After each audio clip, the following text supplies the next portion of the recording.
आजकल के माता पिता बहुत ही उतावले हो गए हैं शिक्षा को लेकर, बच्चों की शिक्षा को लेकर। एक दिन एक माता पिता से मुलाकात हुई जिनको एलकेजी में सीट चाहिए थी और जो उन्हें नहीं मिली। उन्हें एक खास स्कूल में सीट चाहिए थी जिसके कारण उन्हें बहुत ही टेंशन हो गया था। वैसे ही एक और दंपति ने बताया कि वो 2 बजे स्कूल जाकर एप्लीकेशन प्राप्त किया, तब जाकर स्कूल में उन्हें सीट मिली। प्रातः 2 बजे या दोपहर के 2 बजे? प्रातः काल। That is early morning 2 o'clock। Early morning 2 o'clock, ऐसा उन्होंने बताया। एक और माता पिता ने बताया कि उनका लड़का +2 में पढ़ रहा है, इसलिए वे नौकरी से इस्तीफा देकर उसके साथ ही बैठने वाली हैं, ऐसा उन्होंने बताया।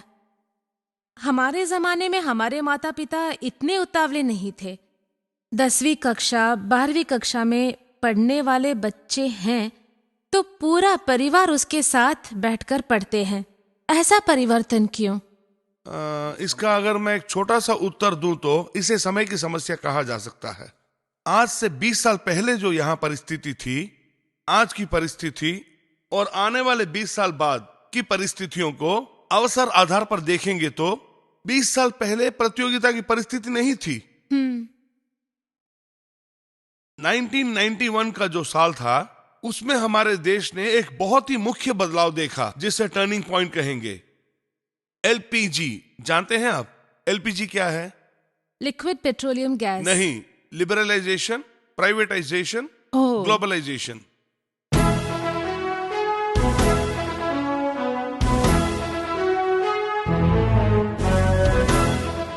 लिबरलाइजेशन का मतलब है आज कोई भी कंपनी भारत में उद्योग कर सकती है, उसके लिए कोई आरक्षण नहीं है। अर्थात बिफोर क्राइस्ट आफ्टर क्राइस्ट कहते हैं ना, वैसे ही हमारे देश के अनुसार प्री 1991 और पोस्ट 1991 कह सकते हैं। 1991 में एक बहुत ही अहम फैसला लिया गया था, रुकावटें नहीं होनी चाहिए। पहले तो 2 car company, 3 lorry company, 2 television company, 1-2 company motorcycle बनाती थी। प्राइवेटाइजेशन नहीं, लिबरलाइजेशन आने के बाद कोई भी किसी भी उद्योग को खोल सकता है, कंपटीशन आ गई थी। दूसरा है प्राइवेटाइजेशन। प्राइवेटाइजेशन कहें तो किसी जमाने में सरकार के लिए ही सुरक्षित रखे गए कुछ विभागों को आज निजी संस्थानों को दिया जाने लगा है। 20 साल पहले हम कौन सा टेलीफोन यूज करते थे? अपना गवर्नमेंट टेलीफोन। पोस्ट ऑफिस के अलावा और रास्ता नहीं था। आजकल निजी विभाग जैसे जेट एयरवेज, पैरामाउंट एयरवेज से पहले इंडियन एयरलाइंस और एयर इंडिया ही था, यही प्राइवेटाइजेशन है। तीसरा ग्लोबलाइजेशन। ग्लोबलाइजेशन का मतलब है विदेशी कंपनियां सब आज भारत में आकर उद्योग कर सकती हैं। पहले क्या कानून था कि 40% से ज्यादा कंपनियां भारत में आकर निवेश नहीं कर सकती थी। 60% शेयर होल्डर्स इंडिया में थे। अब 100% लागत वाली कंपनी इंडिया में आ गई हैं। इससे हमें क्या फायदा है कि उतने ही अवसर आजकल हमारी युवा पीढ़ी के लिए आ गए हैं। आज कितने कॉलेज देखिए, पहले तो लोग कहते थे हर दूसरी गली में अमुक चीज मिल जाएगी, लेकिन आज देखिए हर गली में आपको कॉलेज मिल जाएगा। कितने अवसर आ गए हैं। प्रतियोगिताओं से भरा हुआ समाज, उसे एक और छोड़िए। दूसरा, आजकल अपना जीवन जीने वाले उच्च श्रेणी का जीवन जीने की इच्छा रखते हैं।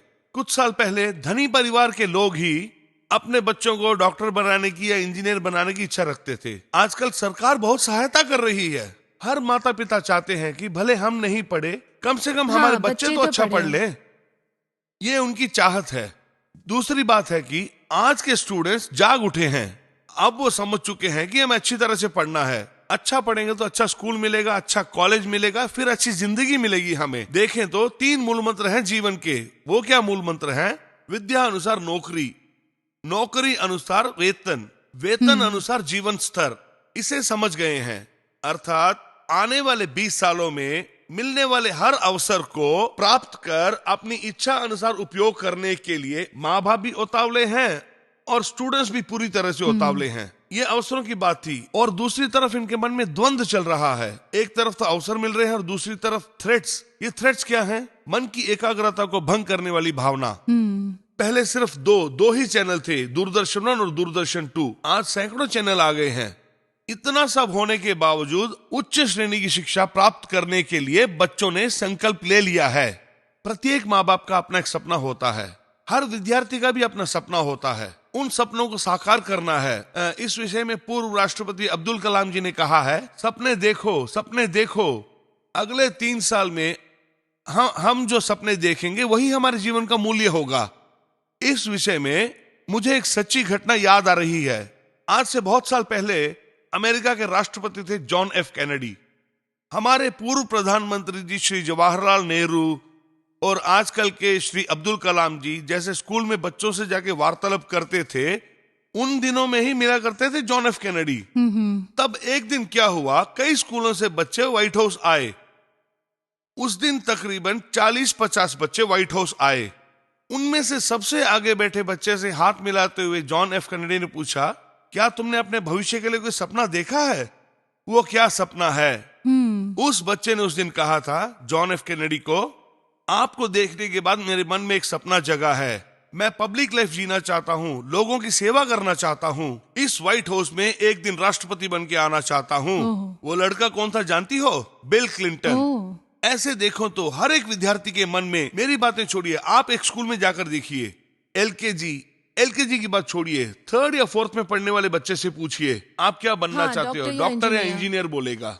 +1 में पढ़ने वाले से पूछे वही बोलेगा, पेरेंट्स से जाके पूछे वही बोलेंगे। अर्थात आज की इस आधुनिक परिस्थिति में आपको तरक्की करनी है तो अच्छी शिक्षा और योग्यता होना अति आवश्यक है, जिसे अच्छी तरह से समझ चुके हैं। इसके लिए वो किसी भी तरह का त्याग करने के लिए तैयार हैं।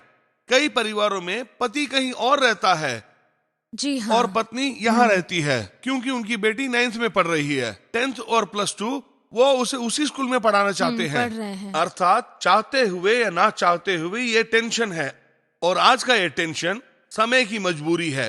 एक तरफ ये खुशी की बात है, और इस खुशी को पूरी तरह से बांटने के लिए माँ बाप और बच्चों को कुछ त्यागना चाहिए, जिसकी वजह से ये टेंशन बनी हुई है।